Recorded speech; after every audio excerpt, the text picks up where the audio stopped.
विनोद कुमार शुक्ल की जयंती के अवसर पर रायपुर के वृंदावन हॉल में विनोद जी को याद करते हुए पत्रकार राजकुमार सोनी ने अपनी पुरानी यादें साझा करते हुए क्या कुछ कहा, आइए सुनते हैं। साथियों, विनोद जी से बहुत सारे लोगों की अलग अलग ढंग की मुलाकात है। मेरी मुलाकात का वर्ष था 2001, जब यहाँ छत्तीसगढ़ से जनसत्ता की लॉन्चिंग हो रही थी। हालांकि विनोद जी के बारे में मैंने सुन रखा था कि बहुत अच्छा लिखते हैं, और कई लोगों ने मुझे बताया था कि जो वामपंथी खेमे के हमारे साथी हैं कि वो अशोक वाजपेयी की जो कलावादी कारखाना है उसके प्रोडक्ट हैं। ये जानकारी मुझे दी गई थी। तो 2001 में जब जनसत्ता की लॉन्चिंग हुई तो मेरे संपादक अमरीश कुमार जी ने कहा कि उनका एक इंटरव्यू आपको कर लेना चाहिए। मैं जनसत्ता में यहाँ मुख्य संवाददाता के तौर पर काम करता था, तो साहित्यिक सांस्कृतिक मेरी अभिरुचि थी। तो जब मैं उनके घर पहुँचा, ये बूढ़ी माता मंदिर के पास गली वाली से मुड़ते हुए मिल गया, लेकिन मन में ये तय करके गया था कि कोई साहित्यिक सवाल उनसे शायद ना पूछ पाऊँ, क्योंकि मैंने उनको कुछ पढ़ा नहीं था, और तय था कि मैं राजनीतिक सवाल ही उनसे करना चाहता था।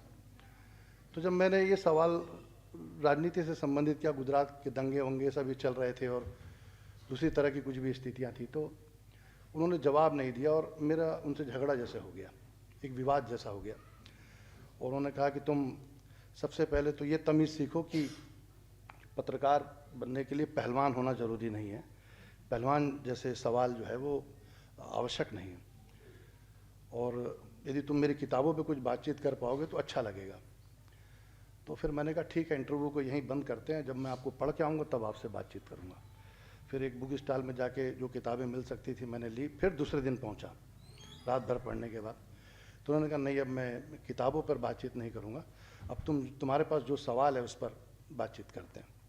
तो फिर मेरे लिए तो खुशी का विषय था। फिर सामान्य तौर पर लोग कहते हैं कि वो राजनीति पर बात नहीं करते, लेकिन मेरा ऐसा अनुभव नहीं था।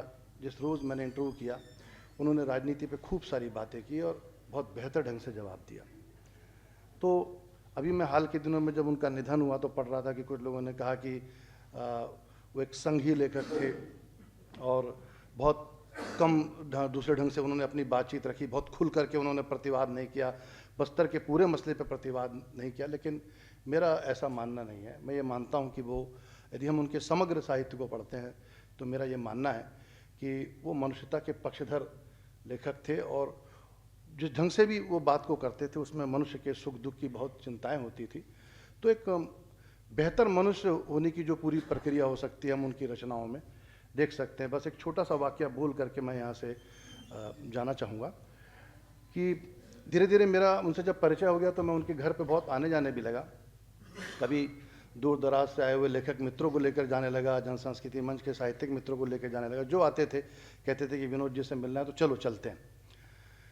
एक बार उन्होंने कहा, मैंने कहा कि मैं आना चाहता हूँ, तो उन्होंने कहा बिल्कुल आ जाओ, एक तुमसे काम भी है। तो जब मैं पहुँचा तो बाहर ही वो निकल गए और उनके घर के पास एक चंपा का पेड़ था। वो चंपा के पेड़ के पास मुझे लेकर के आए, बोले देखो मेरे ठीक घर के बाजू में किसी ने बॉडी शॉडी बनाने वाली एक दुकान खोल ली है, शायद जिम खोल लिया था किसी ने। वो टाकीज, राज टाकीज के जोशी जी का लड़का था, उन्होंने एक जिम खोल लिया था और वहाँ खूब तेज ढंग से संगीत बजता था, रंबा हो संबा हो जो भी हो सकता था, बहुत तेज ढंग से, और लोग आकर के अपना व्यायाम करते थे। तो बोले मुझे इससे परेशानी नहीं है, मैं तो कानों में रुई डाल के कुछ लिख ही लेता हूँ, मेरा एकांत थोड़ा सा भंग होता है, लेकिन दुख इस बात का है कि ये जो चंपा का पेड़ है इसके फूल जो हैं इस संगीत की तेज आवाज़ से गिर जाते हैं, और किसी भी फूल का असमय गिर कर दम तोड़ देना ये एक अपराध है, ये अपराध से कम नहीं है। तो वो एक ढंग से संवेदनशील थे, और मैं महसूस करता हूँ उनके जाने के बाद, हमेशा इस बात को कहता भी हूँ कि वो बहुत बेहतर मनुष्य थे, बेहतर मनुष्य थे, इसलिए बड़े कवि भी थे।